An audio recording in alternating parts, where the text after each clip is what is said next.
할렐루야. 지난주에 이어서 오늘도 여전히 계속해서 이제 아들을 낳은 야곱의 총 12아들이 이제 다 태어납니다.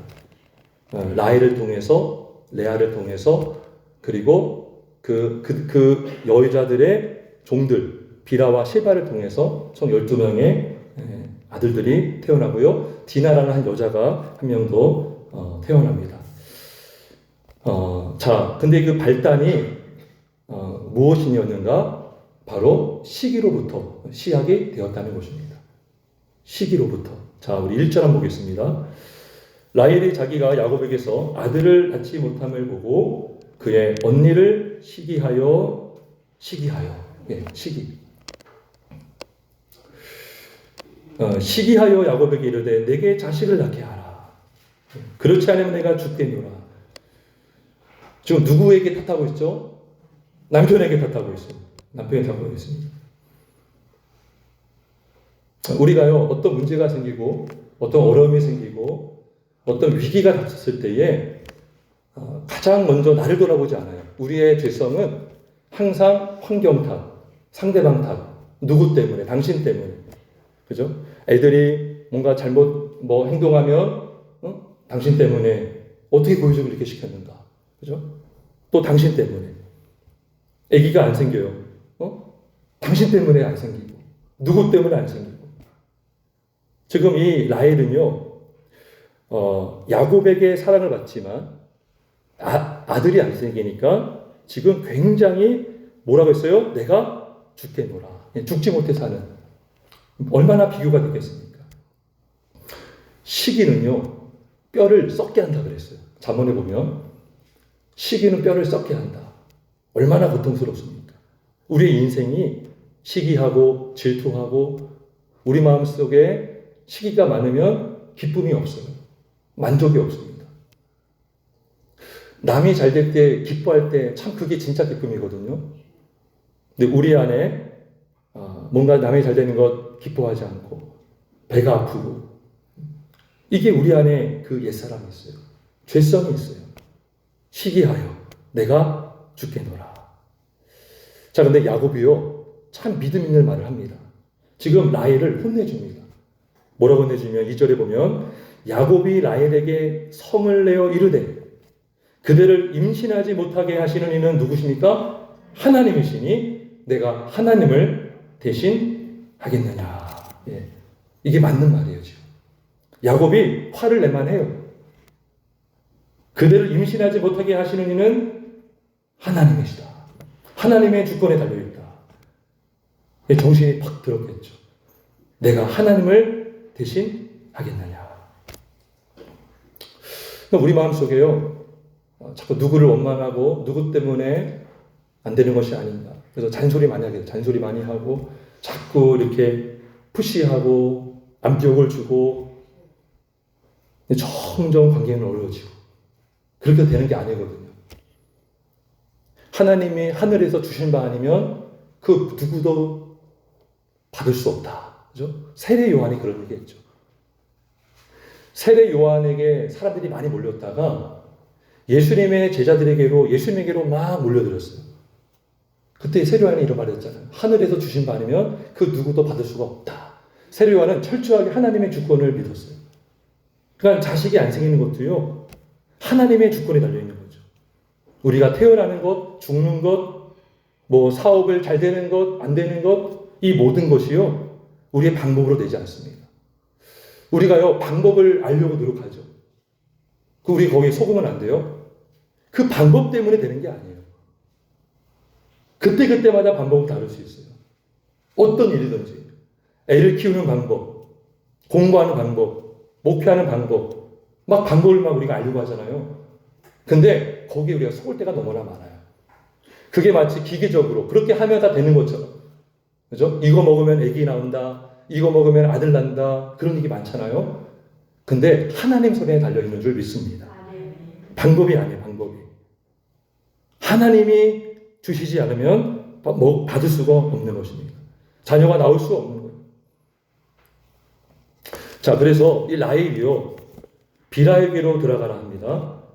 그러면서 아기를 낳습니다. 첫 아기를 낳는데 라헬을 통해서 라헬의 태에 임신해서 나온 것이 아니라 라헬의 시녀 빌하를 통해서 아기가 나왔어요. 아들이 나왔습니다.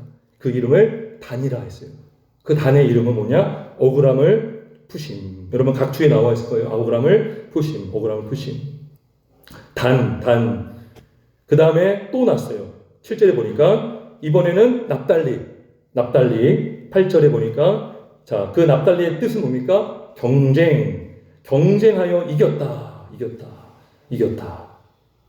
자, 근데 가만히 레아가 이미 야곱으로부터 네 아들을 낳습니다. 근데 가만히 보니까 지금 라헬이 시누를 통해서 아들을 낳고 있어요. 아니 4명 낳으면 많이 낳은 거잖아요. 근데요 슬슬 또 배가 아픈 거예요. 예. 사람은요 만족이 없는 존재예요. 4명이 이미 낳았어요. 자기를 태에 이거 지금 시녀를 통해서잖아요. 근데 자기 배에서 잉태돼서 나온 아들이 4명이 낳은데도 불구하고 9절에 보니까 지금 내가 출산에 멈췄네? 딱 안 거예요. 그래서 실바를 데려다가 야곱에게 줍니다.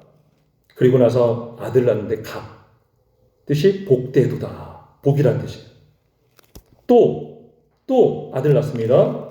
그 아들의 이름은 아셀. 뜻은 기쁜 자라.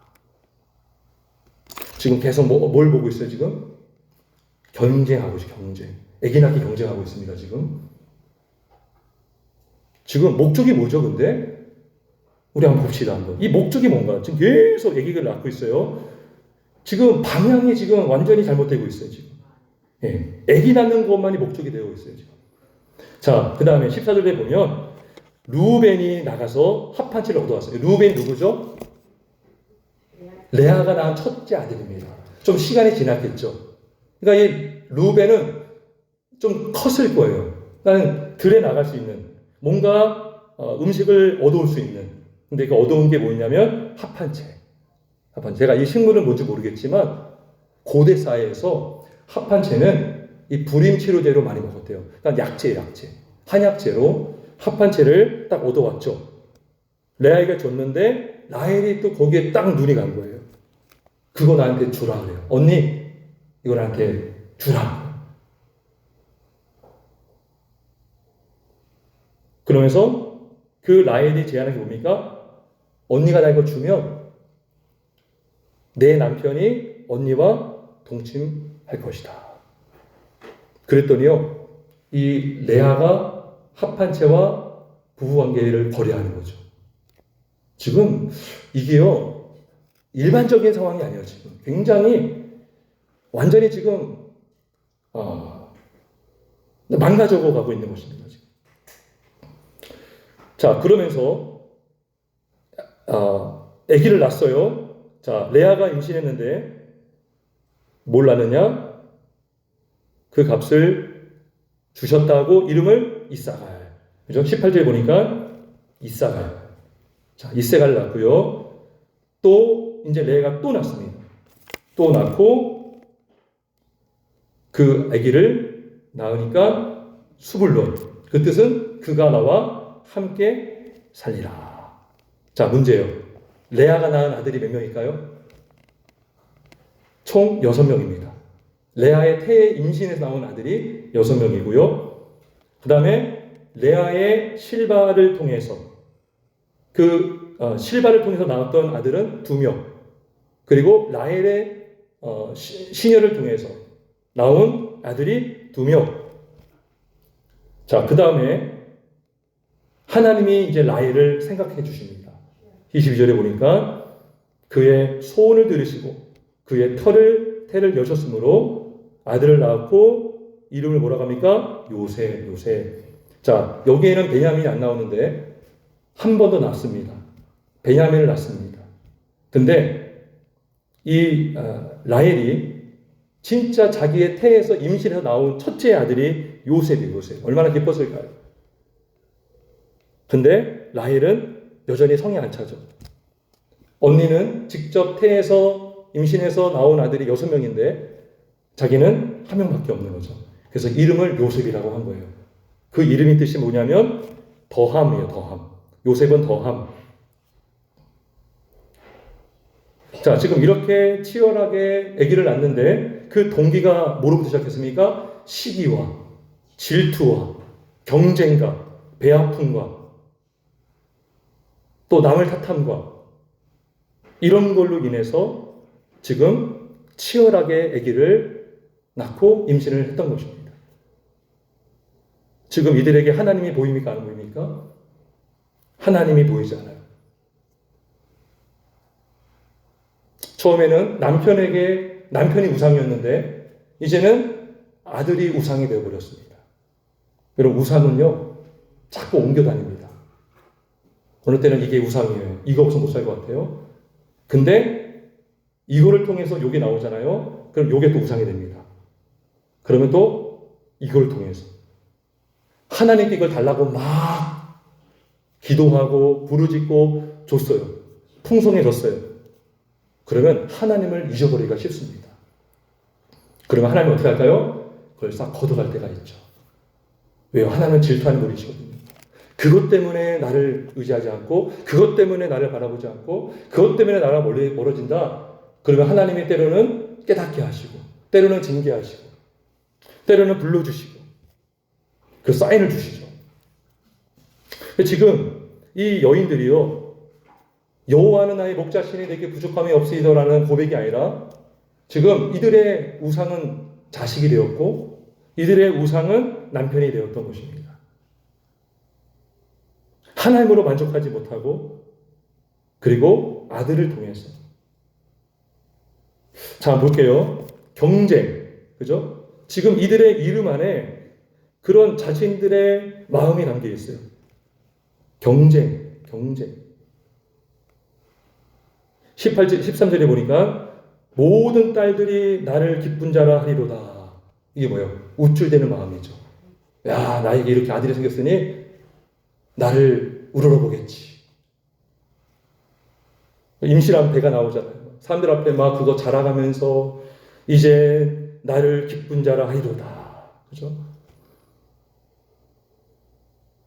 지금 계속해서 이들의 이 억울함을 푸신다, 여러분. 여러분, 우리의 억울함을 풀 수 있는 방법은 오직 하나밖에 없어요. 예수님밖에 없습니다. 근데 아들을 통해서 내 억울함을 푼다. 오직 하나님만이 우리의 문제를 해결해 주시고 우리의 억울함을 풀어줄 수 있는 분이 하나님이신 줄 믿습니다. 그래서 오늘 우리에게 주시는 중요한 교훈인 것입니다. 우리가 누구로 만족하고 사는가? 나는 누구를 구하며 살고 있는가? 나는 하나님 주신 선물을 바라보고 사는가? 아니면 선물을 주신 하나님을 바라보고 사는가? 이게요, 끊임없이 자기를 죽여야 되는 거예요. 선물이 없을 때는 하나님께 막 엎드리고 매달리고 하는데 그걸 주시면 입 닫을 때가 너무나 많죠. 그때마다 다시 우리가 선줄로 생각하지 말고 넘어질까 조심하고 옛사람을 죽이고, 이 옛사람이 문제거든요.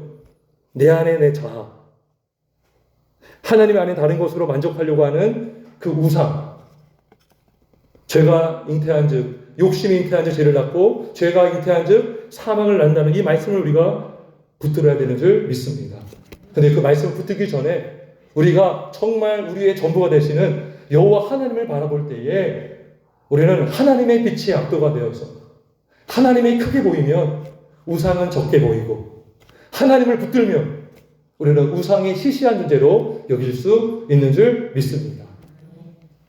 여러분, 밖에 나가보시면요, 아주 짱짱할 때, 해가 막 날 때 촛불 켜보세요. 촛불 보입니까, 여러분? 안 보이죠. 태양 때문에 안 보이는 거예요. 우리의 영안이 열려서 살아계신 하나님의 영광의 빛을 바라볼 때에 아무리 세상에 삐까뻔쩍한 우상들이라 할지라도 우리는 그것이 아닌 그 너머에 계시는 영원하시고 아름다우시고 완전하신 하나님을 바라볼 수 있는 줄 믿습니다. 자, 오늘 이름을요, 예수님으로 바꿔볼까요? 예수님으로. 자, 보세요. 억울함을 푸시는 것. 아들이 아니에요. 자식이 아닙니다. 오직 예수님만이 우리의 죄의 문제, 우리의 어려움의 문제를 해결해 주시는 줄 믿습니다. 자, 그 다음에 납달리, 경쟁. 여러분, 우리가 누구랑 싸워야 됩니까? 우리의 싸움의 대상은 누구죠? 사단 마귀인 줄 믿습니다. 죄와 싸워야 되고요. 우리는 죄와는 하나도 안 싸워요. 오히려 죄를 지으면서 사람과 싸우죠. 이게 지는 거예요. 마귀에게 이미 넘어진 거예요. 우리 예수님이 누구랑 싸우십니까? 마귀와 싸우셨잖아요. 십자가로 마귀를 이기셨잖아요. 할렐루야. 예수님은 우리의 대장 되십니다. 그래서 마귀의 권세를 깨뜨리시고 어둠의 권세를 깨뜨리시고 승리하신 줄 믿습니다. 여러분, 우리는 납달리예요. 납달리. 누구와 경쟁하는 납달리? 죄와 경쟁하고 죄와 싸우고 마귀와 싸우고 세상과 싸우는 납달인 줄 믿습니다. 여러분, 갓이라고 했어요. 갓. 뜻이 뭐예요? 복. 우리의 진짜 복이 누구십니까? 하나님이십니다. 참 재미있는 것은요, 이 갓이요, 우리가 보통 하나님 할 때 갓과 발음이 같죠. 그죠? 근데 그 뜻은 아니거든요. 근데 갓, 복. 우리 하나님만이 우리의 최고의 복인 줄 믿습니다. 그 다음에 아세, 기쁨인데, 우리의 진짜 기쁨이 어디서 옵니까? 하나님으로부터 오는 거예요. 하나님으로부터. 우리가 하나님으로부터 기쁨을 찾지 않을 때 우리가 다른 것에 자꾸 추구하는 거예요. 마음이 뺏기고 아무리 채워도 채워지지 않는 그 공허함을 우리는 복의 근원 되시고 기쁨의 원천 되시는 예수님으로 찾지 않고 세상에서 찾고 물질을 찾고 사람을 찾다 보니까 채워지지 않는 거예요. 그게 중독되는 거예요. 중독되는 거예요. 헤어나오질 못합니다. 하지만 여호와가 나의 목자이심을 믿으면 우리는 예수로 기뻐할 수 있는 줄 믿습니다. 예수는 우리의 아세예요. 진정한 아세. 자, 그리고 이사갈, 값으로 합한 채를 팔아서 누나의 뭐죠? 그거를 사서 얻었죠. 그래가지고 이사갈. 여러분, 우리가 하나님의 자녀가 된 것은 누구의 값을 치른 거기 때문인 겁니까? 예수님의 피값으로. 예수님의 피가 속전이 되어서 저와 여러분을 건져주시고 살려주신 줄 믿습니다. 예수님의 피가 우리의 이사갈입니다. 그리고 수불론, 그가 나와 함께 살리라. 여러분, 우리와 영원토록 함께 하시는 건 누구십니까?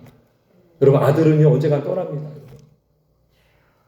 결혼하면 떠나고, 또 출장 가면 떠나고, 또 이 땅을 떠나면 떠나는 거죠.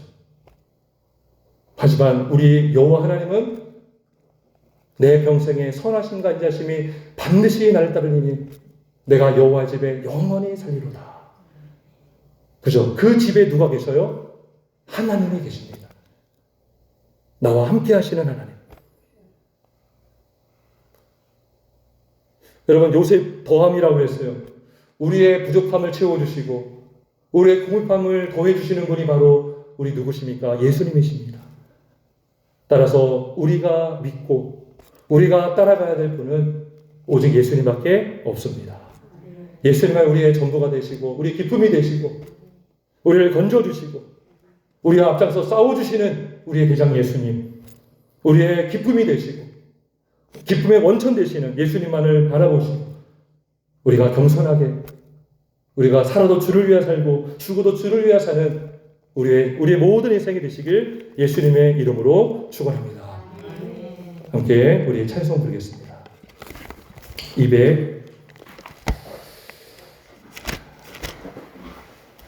269장.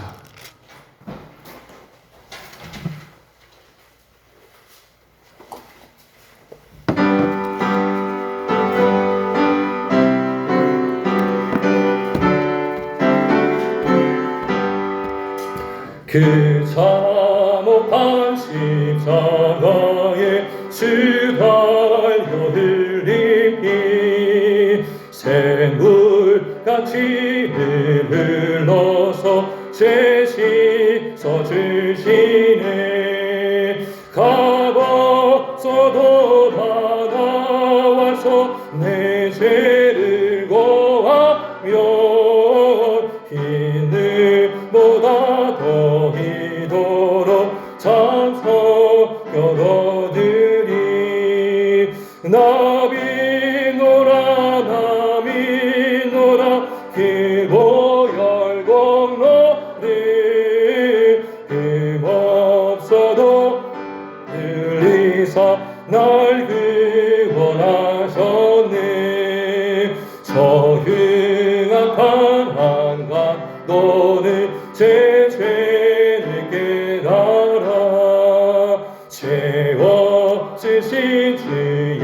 예수를 그주로 믿었네.